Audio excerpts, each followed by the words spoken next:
குமரனை குளிக்க வச்சு பால்வாடிக்கு ரெடி பண்ணிகிட்ருக்குறோம்.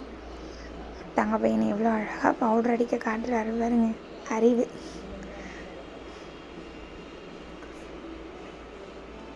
அடுத்து தங்க பையனுக்கு சாப்பாடு ஊட்டிட்டு நானும் சாப்பிட்டுட்டு கடைக்கு கிளம்ப போகிறோம். ஒரு குட்டி ஃப்ளாக் தான்.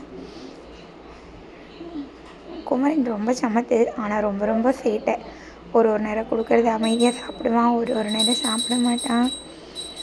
நல்ல பையன்தான், ஆனால் கொஞ்சம் சேட்டை பையன். கடகடன்னு நானும் குமரனை சாப்பிட்டுட்டு குமரனை பால்வாடியில் விட்டுட்டு அடுத்து கடைக்கு கிளம்ப போகிறோம். சாப்பிட தான் முடியல, இருந்தாலும் என்ன பண்ணுறது, ட்ரை பண்ணி சாப்பிட்டு தானே ஆகணும்.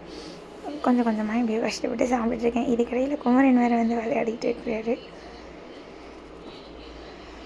குமரனுக்கு பால்வாடிக்கு பேக் எல்லாம் ரெடி பண்ணியாச்சு. ஸ்நாக்ஸ் டப்பா, தண்ணி எல்லாம் எடுத்து வச்சுட்டு கிளம்ப போகிறோம். டெய்லி காலையில் போட வேண்டிய டேப்லெட், கால்சியம் டேப்லெட் கவர்மெண்ட் ஹாஸ்பிட்டலில் கொடுத்தது, அதை சாப்பிட்றோம்.